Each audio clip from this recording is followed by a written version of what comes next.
Salut à tous et à toutes, c'est Squimos. Aujourd'hui, nouvelle vidéo Urbex. Alors aujourd'hui, c'est pas un immense lieu comme le Château Secret, c'est pas une grosse vidéo en vue, mais nous sommes quand même dans un lieu où il y a beaucoup de choses, il y a encore tout dedans. Nous sommes dans un ancien cabinet kinésithérapeute. C'est vraiment très beau, il y a vraiment tout. On va vous faire voir tout ça au fil de la vidéo. C'est parti.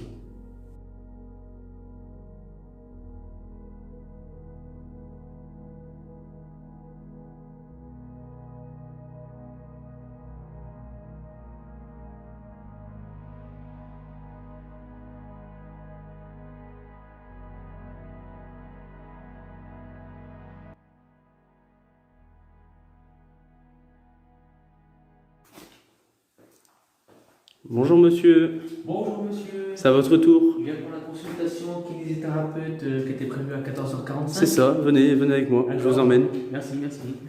Vous l'aurez compris, nous sommes dans la salle d'attente et dès le début, on peut voir que c'est un cabinet kinésithérapeute. Vous avez pu voir l'écriteau écrit. Ah non, c'est même pas écrit kiné, mais c'est écrit plus tard dans la vidéo, vous le verrez. Nous avançons dans la salle suivante. Regardez, il y avait un écriteau affiché à la salle d'attente contre un message de prévention contre l'hépatite B. Regardez cette pièce. Là, nous avons une petite machine qui servait sûrement à rééduquer la personne. Là, nous avons un petit bureau avec un petit téléphone. Là, un calendrier de 2013. Donc, on peut estimer que le lieu a été abandonné à partir de 2014-2015, on va dire.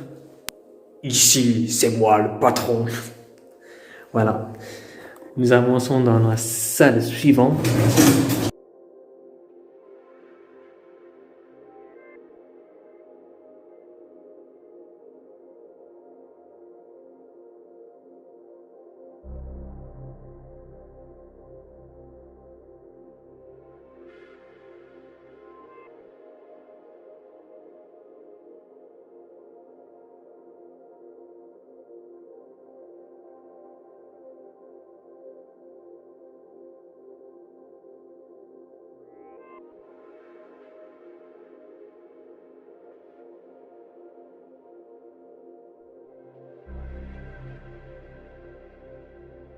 Comme vous pouvez le voir, ici c'était la salle principale où exerçait le kinésithérapeute ou la kinésithérapeute.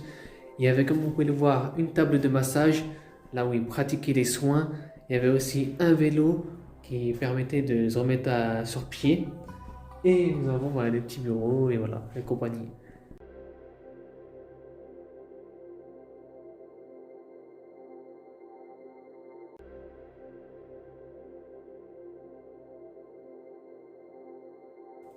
Nous continuons la visite. Alors là, on va dire que c'était une sorte d'entrepôt avec un placard. Est-ce qu'il y a quelque chose dedans? Il n'y a rien. Là, il y a une table de ping-pong, mais elle a l'air cassée. Nous avons des babioles.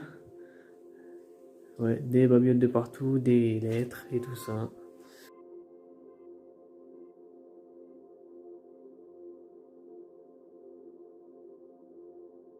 Nous montons maintenant au premier étage où il y avait la maison. Et vous allez voir qu'il y a encore tout dedans, comme le cabinet. Nous arrivons dans le salon, où c'est un peu en bordel. Là, nous avons une photo de famille, mais je ne vais pas la montrer. Nous entrons dans une nouvelle pièce, un peu en bordel encore. Je pense que c'est la salle à manger. Bon, ça nous rassure, ça prouve bien que c'est abandonné. Regardez. Une belle ouverture en bois. Nous sommes donc dans la salle à manger. Alors ne vous inquiétez pas si vous entendez les bruits des voitures.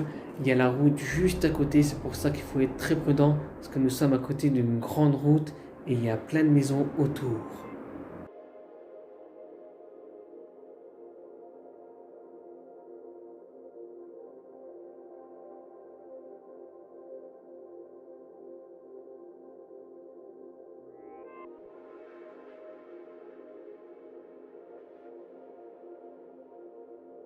Regardez-moi ce salon magnifique On dirait vraiment qu'il y a des gens qui y habitent encore.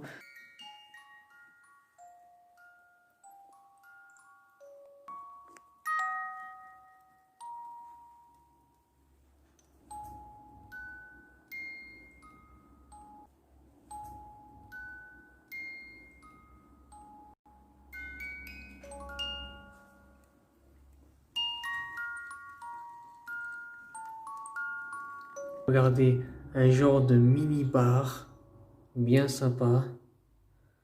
Tout est en place. Il n'y a pas beaucoup de choses cassées. Les casseurs n'ont pas dû passer trop par là. Nous arrivons maintenant dans la cuisine. Bon là, c'est un peu le bordel, hein. On dirait ma chambre. Une cuisine bien équipée quand même. Regardez, un petit four sympa. Regardez. Il y a encore tout, il y a plein de choses dedans. On pourrait presque y habiter. Sauf que voilà, ça doit plus être très bon tout ça. Des bonbons, du chocolat, j'ai pas très envie de le manger. Regardez le rituel, la tradition quand on va dans un urbex, on regarde l'état du frigo. Et attention, est-ce qu'il est tout sale? Oh bah non, ça va. Ça pue. Ça pue, mais il est vide. Il n'y a pas de truc périmé, c'est déjà ça.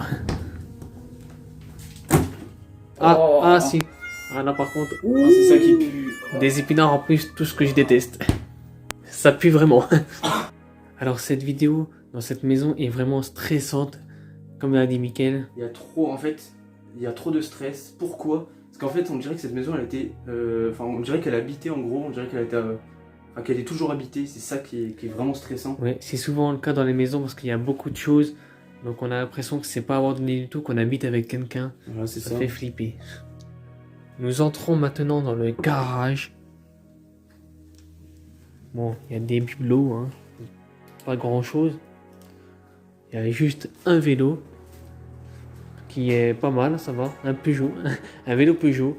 Première fois que je vois ça. Regardez ce que j'ai trouvé. Un diplôme d'état de masseur kinésithérapeute. Ça prouve bien que nous étions dans un cabinet. Il a eu son diplôme, donc il était légal. Bon, je vais pas montrer le nom. Je vais juste vous montrer à quelle date il l'a obtenu, en juillet 1969. Donc ça fait un petit moment.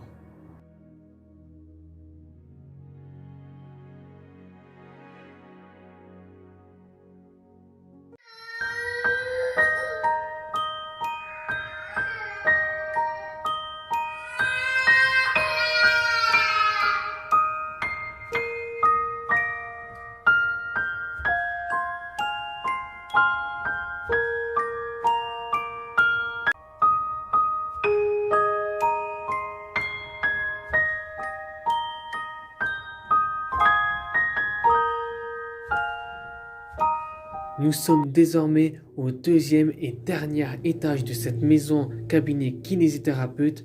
Alors dans cette dernier étage, il y a 4 chambres en tout et il y a beaucoup de choses intéressantes. On va voir tout ça. Nous avons une première chambre, regardez, avec des oreillers imitation lion, tigre. Bon, c'est assez pourri et perso j'ai pas très envie de dormir là-dedans et je pense que vous non plus. Regardez, avec une petite coupe, l'enfant avait sûrement, ou l'adulte avait sûrement gagné quelque chose en tennis. Dans cette petite pièce, nous avons une chose intéressante, bon déjà une petite raquette, mais surtout une petite mobilette électrique pour enfants. Deuxième chambre, et cette fois-ci, regardez, c'était une chambre d'enfant.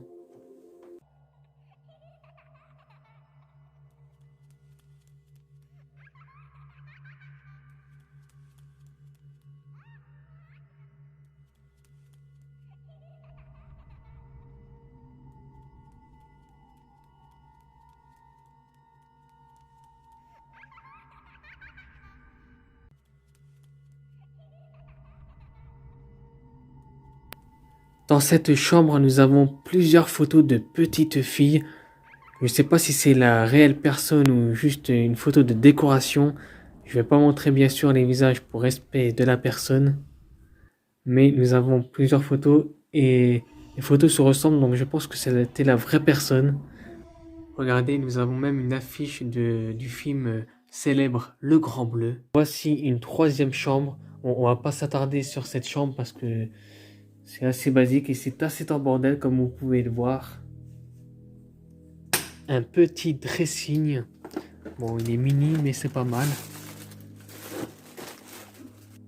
Et nous avons une dernière chambre qui est assez en bordel aussi. Avec toujours des posters. Bon là, c'est des posters, pas d'enfants. Je peux vous confirmer, c'est assez en bordel. On dirait qu'il y a eu un tsunami. Donc on va pas s'attarder sur ce lieu parce qu'il n'y a pas grand chose d'intéressant. Et voici la dernière pièce de cette maison. Une magnifique salle de bain avec une baignoire et une douche. Alors ça résonne pas mal, ça prouve que c'est bien nettoyé. Il n'y a pas beaucoup de bordel. Voilà, une petite douche. Bon, elle était un peu bizarre la douche. C'était pas bien centré au milieu. Un petit défaut de fabrication, je pense.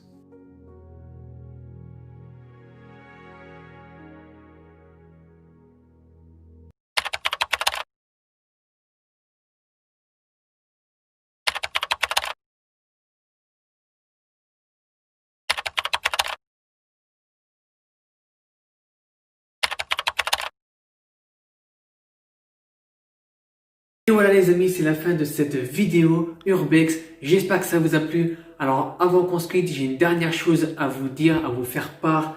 Juste avant qu'on fasse cette vidéo, pour qu'il y ait une meilleure visibilité, qu'on voie plus ce qu'il y a dans la vidéo, on a nettoyé le lieu et nous avons fait aussi des mises en scène comme celle-ci par exemple. Et pourquoi nous avons nettoyé ce lieu?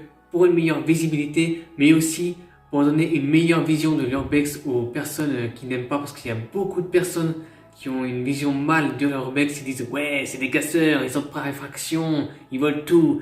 Mais non, les vrais urbexeurs ne sont pas comme ça. S'ils n'entrent pas, si c'est fermé, là c'était ouvert donc on est rentré.